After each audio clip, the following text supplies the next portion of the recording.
Bismillahirrahmanirrahim. Assalamualaikum warahmatullahi wabarakatuh. Hamdan wa syukran lillahi amma ba'du. Anak-anakku sekalian, peserta didik kelas 8 MTS Al-Amin Banturung yang Bapak banggakan. Kembali kita bertemu pada pembelajaran online, yaitu pada mata pelajaran Al-Quran Hadis.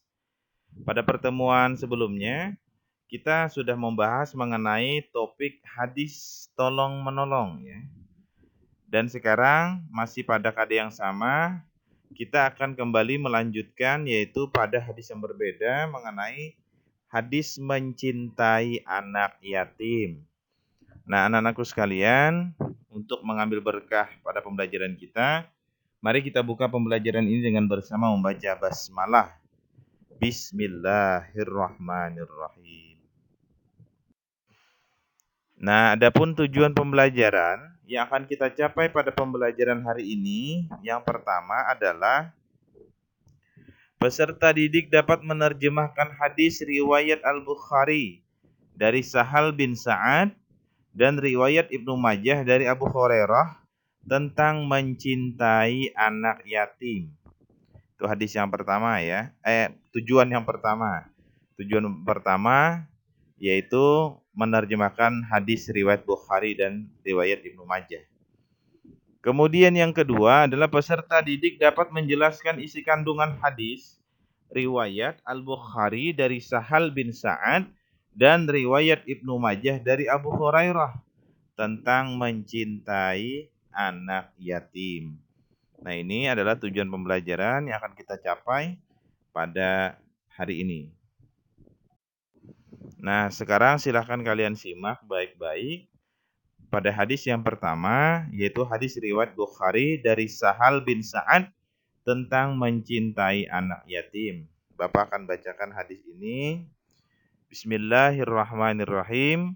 An Sahal bin Sa'din qala Rasulullah sallallahu alaihi wasallam, ana wa kafilul yatimi fil jannati hakadha wa asyara bis sababati wal wusta wa farraja bainahuma syai'a, rawahul Bukhari. Nah, ini adalah hadis yang pertama, ya, dari Imam Bukhari tentang mencintai anak yatim. Baik, sekarang yang kedua, yaitu hadis riwayat Ibnu Majah dari Abu Hurairah tentang mencintai anak yatim. Bapak akan bacakan, silakan disimak, ya, didengarkan. Bismillahirrahmanirrahim. An Abi Hurairah radhiyallahu anhu qala Rasulullah sallallahu alaihi wasallam, khairu baiti fil muslimina baitu fihi yatimun yuhsanu ilaihi wa syarru baitin fil muslimina baitun fihi yatimu yusa'u libaihi. Nah, ini adalah hadis yang kedua, ya, yang berkenaan dengan mencintai anak yatim. Nah, baik, sekarang kita masuk pada terjemahannya. Nah, terjemahan di sini pada hadis yang pertama adalah yang riwayat daripada Imam Bukhari dari Sahal bin Sa'ad radhiyallahu anhu berkata, Rasulullah sallallahu alaihi wasallam bersabda, aku dan orang-orang yang memelihara anak yatim di surga seperti ini. Beliau menunjukkan telunjuk dan jari tengah serta beliau merenggangkan antar keduanya. Hadis riwayat Bukhari. Ini hadis yang pertama, ya, terjemahannya. Kemudian pada hadis yang kedua bisa kalian lihat di sini dari Abu Hurairah radhiyallahu anhu berkata, Rasulullah sallallahu alaihi wasallam bersabda, sebaik-baik rumah orang Islam adalah rumah yang di dalamnya ada anak yatim dan diasuh dengan baik. Seburuk-buruk rumah orang Islam adalah rumah yang di dalamnya ada anak yatim yang diperlakukan dengan jahat. Nah, ini adalah hadis riwayat daripada Ibnu Majah.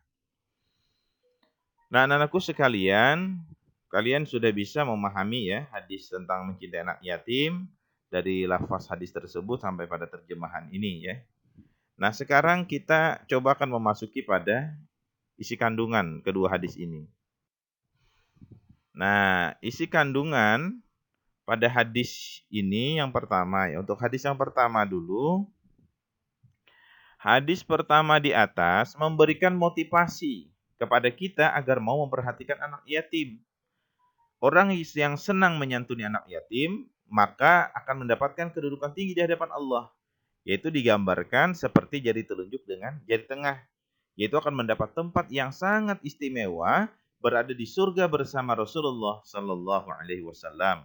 Nah, ini gambaran bagi kita yang mau memperhatikan daripada anak yatim. Itu yang pertama. Nah, pada hadis yang kedua, hadis kedua di atas menjelaskan bahwa rumah yang di dalamnya ada anak yatim dan diasuh dengan baik merupakan rumah yang paling baik dan mulia. Nah, tetapi sebaliknya, kalau anak yatim itu tidak diasuh dengan baik, kemudian anak itu dihardik, maka itu termasuk daripada rumah yang dikatakan adalah tidak baik ya, baik di hadapan Rasulullah Shallallahu Alaihi Wasallam dan juga di hadapan Allah Subhanahu Wa Taala. Nah, dikatakan mulia rumah itu, dikatakan baik rumah itu dengan syarat, yaitu anak yatim dipelihara dengan baik dan menyayanginya. Artinya, baik di sini adalah segala nafkahnya dipenuhi, kemudian juga menyayangi seperti layaknya anak yatim itu mempunyai daripada seorang bapak. Nah, anak-anakku sekalian tahu sendiri ada istilah yatim dan piatu ya. Kalau yatim adalah yang orang tuanya, bapaknya sudah meninggal dunia. Kalau piatu adalah seorang ibu yang sudah meninggal dunia. Nah, jikalau kedua-duanya, itulah yang disebut dengan istilah yatim piatu. Nah, sampai di sini dari isi kandungan anak-anakku bisa memahami ya daripada makna kandungan dari kedua hadis yang kita paparkan tadi, yaitu riwayat daripada Imam Bukhari dan juga Ibnu Majah. Nah, sekarang coba kita kaitkan ya, yaitu keterkaitan kandungan hadis yang kita bahas pada pertemuan yang lalu tentang tolong-menolong dan mencintai anak yatim dalam kehidupan. Kita akan lihat keterkaitannya. Nah, yang pertama, tolong-menolong dan mencintai anak yatim memiliki nilai ibadah yang berdimensi nasional. Artinya bukan hanya di wilayah kita saja kita tolong-menolong dan mencintai anak yatim, tetapi secara keseluruhan ya.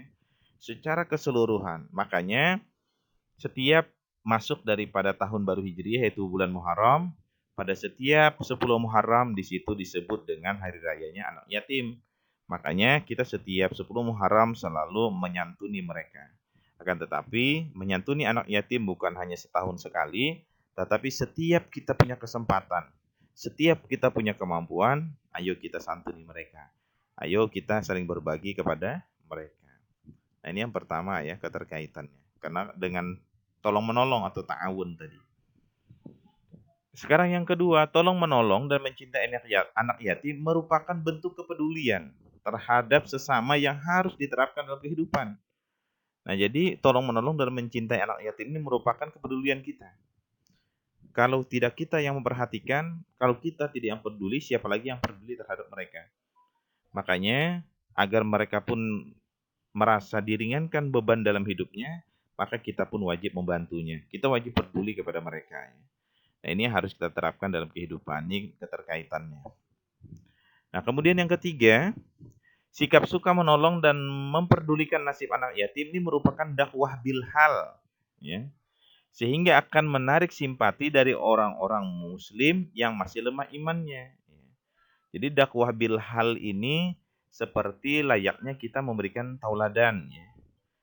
Jadi memberikan tauladan, kita memberikan tauladan kepada orang-orang yang memang belum punya rasa simpati, belum punya rasa kepedulian terhadap sesama muslim khususnya, atau kepada sesama walaupun itu bukan dari golongan muslim gitu ya.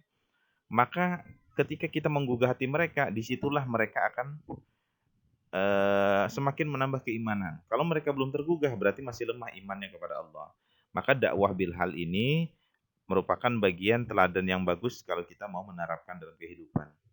Kemudian yang keempat, kedua sikap tersebut artinya tolong menolong dan juga mencintai anak yatim merupakan bentuk penamaan akhlak yang terpuji dan harus diwariskan kepada setiap generasi muslim. Nah, ini adalah keterkaitan kandungan hadis tentang tolong menolong dan mencintai anak yatim dalam kehidupan.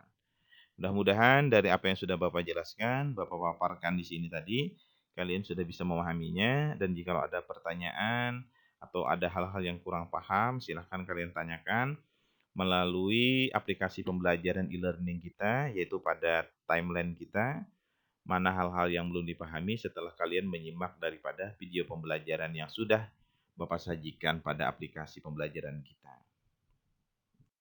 Nah, anak-anakku sekalian yang Bapak banggakan, sekian pembelajaran kita hari ini. Sampai berjumpa di lain waktu dan kesempatan. Dan terima kasih atas segala perhatiannya. Mohon maaf apabila ada kekurangan. Marilah kita tutup dengan bersama mengucap hamdalah. Alhamdulillahirabbil alamin. Wassalamualaikum warahmatullahi wabarakatuh.